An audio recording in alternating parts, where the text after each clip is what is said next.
Hello. Today I'll be reading 3 Days of Happiness by Miyaki Suguru, Chapter 4. Let's check the answer. From here, my idiocy only accelerated. I told Miyagi, I'm going out to a place to call.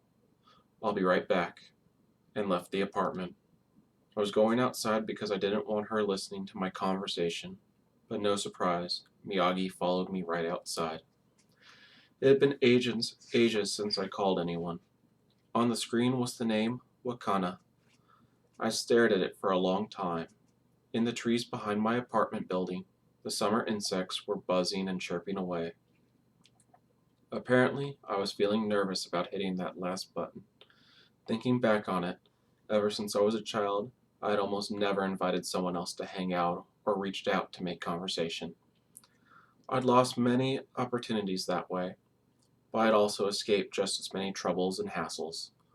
I didn't feel anything about it, regret or satisfaction.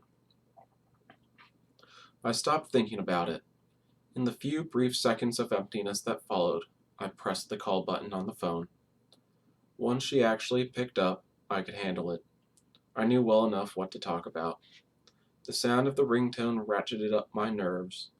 1, 2, 3 times.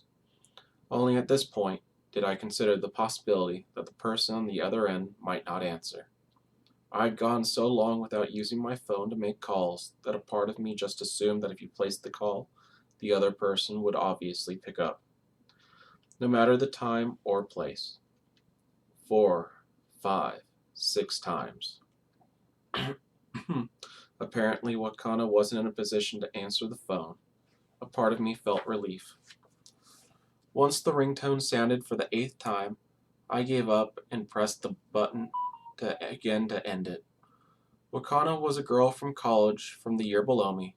I was going to ask her out for a meal, and if things somehow went well, I was going to ask her to hang out with me the entire time until my shortened life came to its end. The loneliness suddenly surged up from within me. Now that the end of my life was clear and imminent, the first noticeable change in me was a new alien desire to be around people. I just wanted to talk with someone badly. Wakana was the only person at college who showed any interest in me.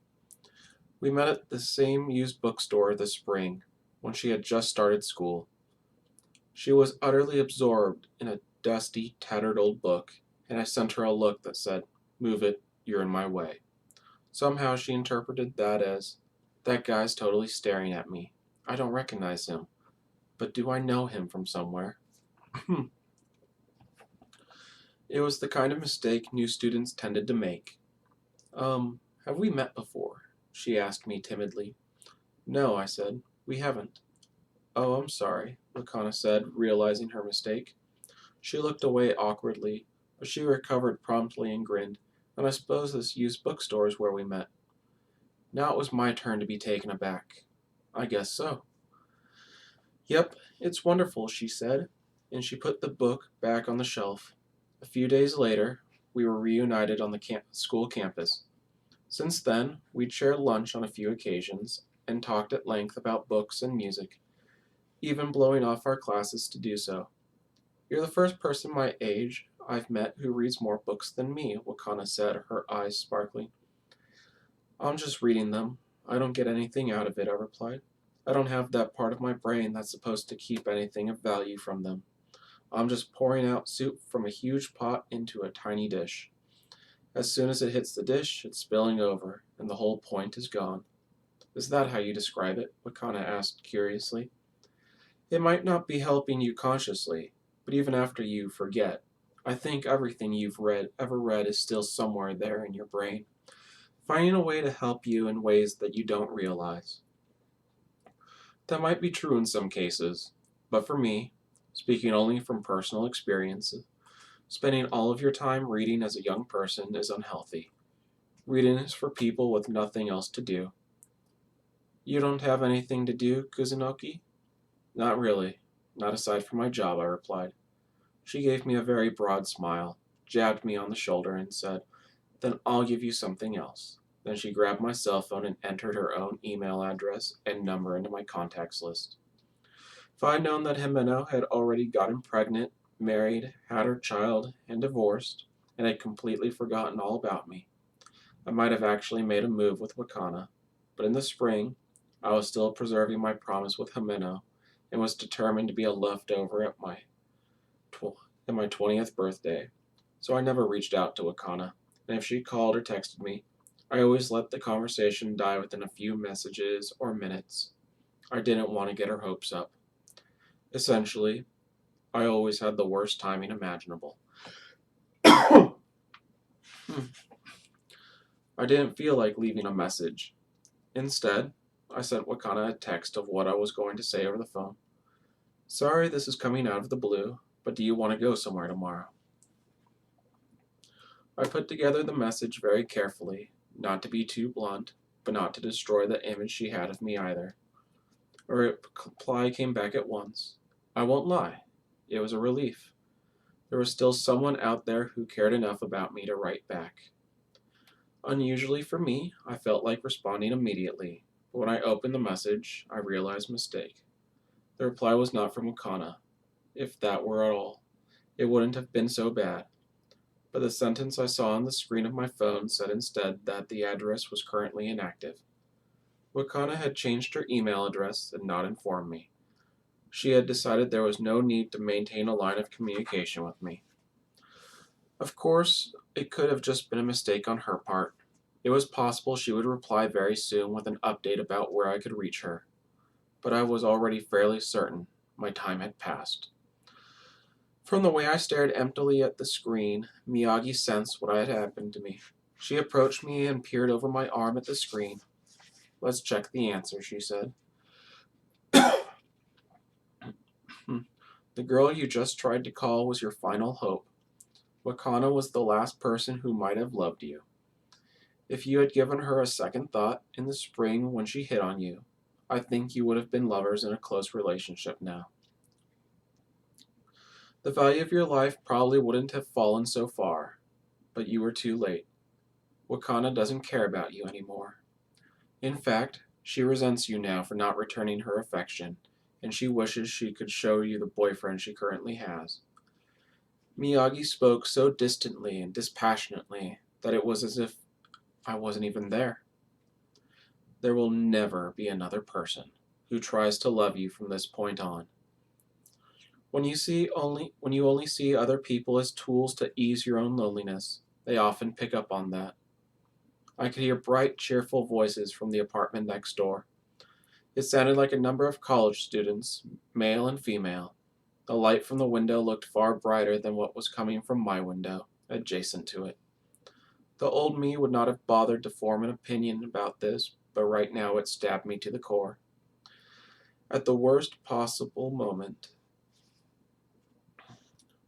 the phone rang. It was Wakana, calling back. I was going to ignore it at first, but I didn't want her to try again later, so I answered. You called me a moment ago, Kuzunoki. What's the matter? She asked. I'm sure she was speaking the same way she always had, but after what Miyagi had just said, it sounded critical. Silently asking, why are you bothering to contact me after all this time? Sorry about that. It was a mistake, I said, trying to keep my voice light. Oh, of course, I'm not surprised. You're not the kind of person who calls other people, she chuckled. That, too, seemed tinged with mockery to me, as in, that's exactly why I stopped bothering with you. Yeah, that's true, I said, thanked her for calling back to check, and hung up. The room next door seemed even louder and brighter. I didn't want to go back inside, so I lit up a cigarette right there. After smoking 2 of them, I headed for the nearby supermarket. Took my time circling through it, and picked up a 6-pack of beer, some fried chicken, and instant noodle cups. For the first time, I dipped into the 300,000 yen I got for selling my lifespan. Given the occasion, I wanted to splurge on something, but I didn't even know what would count as splurging. Miyagi carried a basket of her own and inserted a large number of very bland items like nutrition bars and mineral water. I didn't find it strange at all that she would buy such things, but try as I might, I was unable to summon a mental image of her actually consuming them. She was so lacking in humanity that the most primitive of human acts, eating food, didn't match my image of her. Inside my head, I told myself people might mistake us for a couple that lived together. It was a very stupid, but pleasing fantasy. I even hoped that some of the people who passed us might share that illusion about us. To be very frank, I found the presence of this girl named Miyagi obnoxious at all times. But for many years, I'd held a secret attraction to the idea of going out in casual clothes with a girl I lived with to buy food and alcohol.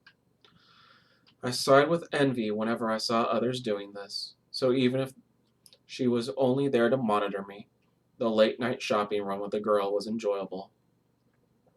That happiness was empty, but I couldn't deny I felt it. Miyagi went to the self-checkout register and paid first. We returned to the apartment carrying bags of food. The clamor of the gathering next door was still ongoing, and I could hear constant footsteps through the wall. In all honesty, I was jealous of them. I'd never felt like this before. I usually looked at people obviously entertaining themselves and thought only, what exactly makes that fun anyway? But now that I was conscious of death, all the values I had twisted and perverted in my own way were straightening out, returning to their proper nature. I began to desire companionship as anyone else would. At a time like this, most people might seek the solace of family, I thought.